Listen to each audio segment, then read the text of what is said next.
All right, so I can't believe I'm even considering the possibility of selling this, but something's gonna have to move if I'm gonna build the Dodge WC, and the other reason is I can't seem to get the TJ sold.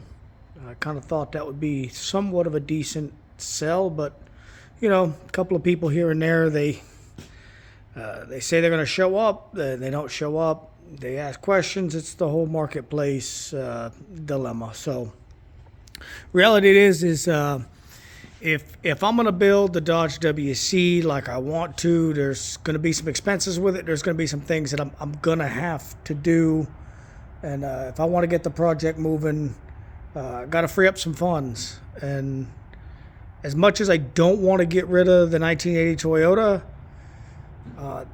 it doesn't get driven that much. I probably drive it once a week, and yeah, I'm up to like 13 vehicles. So at some point, something's got to go. And I figured either the TJ will sell, and then maybe this will sell. Somebody had messaged me about one of the videos when I did the walk around of this truck. They asked if I still had it, and I was like, yeah, I do. And we kind of, played around a little bit with the idea of selling. And so here it is. You know what? I'm going to put it out there. I'm going to put it up. It's a 1980 with 82, 83 headlights, grill. It was just my preference. A lot of the stuff, the details of everything I did to it, you can go back, you can look at the walk around video I did of this truck. Maybe I'll copy and paste that into the comments so you guys could click that.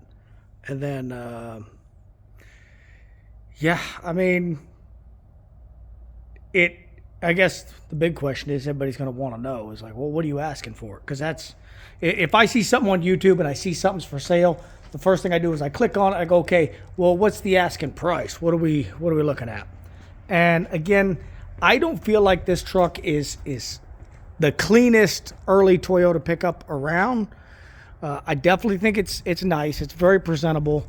I've seen these get crazy into the 30s. Some of them even want 40 something grand. I don't feel like it's that nice. I think the way it sits, to be fair, I think 18. I'd sell it at 18,000. If you want to blow me up in the comments and tell me that's a crazy, ridiculous price, and that's fine. You have the right to do that. I don't care, but to me, that's what I would want for if I'm going to sell it. It's a 21R motor, carbureted, Weber carb. Pull out the choke, it will start no matter how cold it is, no matter what the weather is. This may be, in fact, the easiest vehicle to start that is carbureted that I've ever owned. It runs and drives great. I swapped a W56 5-speed, 488 gears.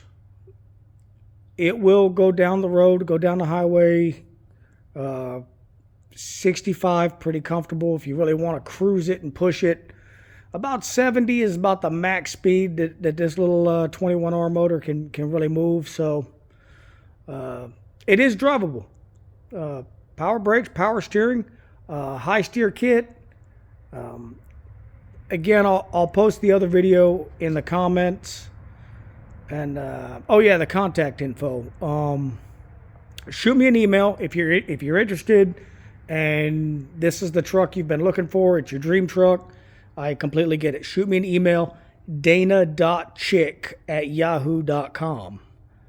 Dana.chick at yahoo.com. Shoot me an email. Subject Toyota pickup. If you put Toyota Tacoma, I'm going to know you're not serious. But shoot me a subject. Shoot me an email. Send me your number. I'll shoot you a text. Or if you shoot me a number and you say call me, then I'll call you. If you don't answer, I'll leave a text. And then I'm located in Eastern North Carolina. If you want to do shipping, if you want to fly out and drive it home, I would drive this truck across the country.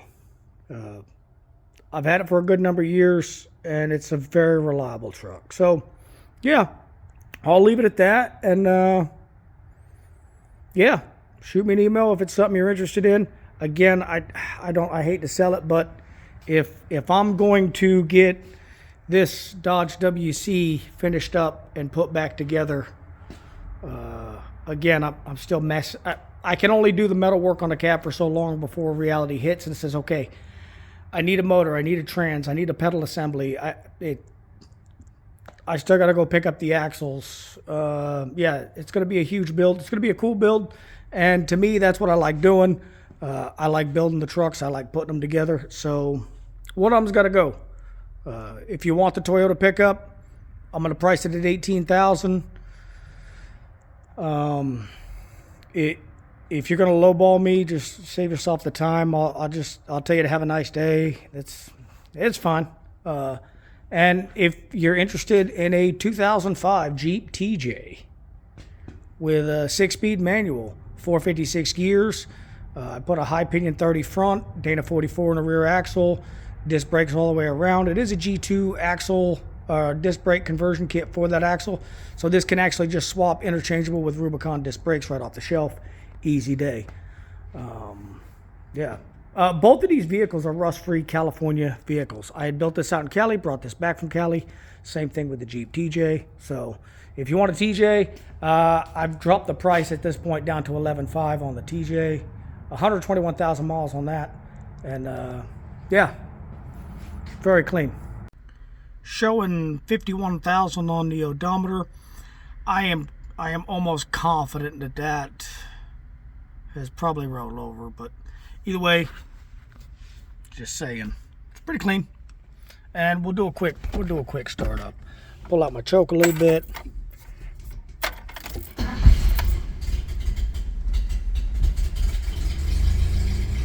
Put the choke back in, and we're up and running. Easiest starting carbureted vehicle I have ever had. And there it is.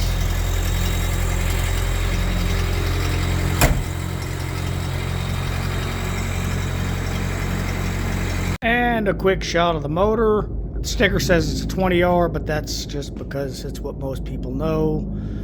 The block is a 21R, identical. Just the 21R was a Japanese only motor. Only the Hiluxes would have got that Japanese motor in it. And a couple other things, I suppose. Somebody had swapped this motor before I had gotten the truck and did the whole rebuild with the paint, but the motor runs really great. So yeah, there it is. Cool little aftermarket radiator, battery, and yeah, there's a bunch of things I'm missing, but go check out the other video of the walk around, and yeah, it should be pretty easy. Other cool things is the IFS steering box, which you do when you do the crossover steering with high steer.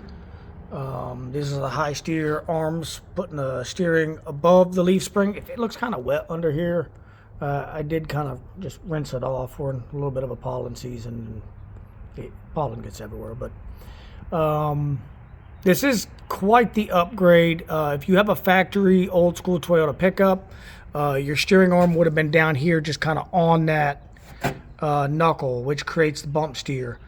This just gives you a better feel going down the road. Of course, if you're really into off-roading, it's an upgrade too, because your steering arm's up, everything's tucked up out of the way.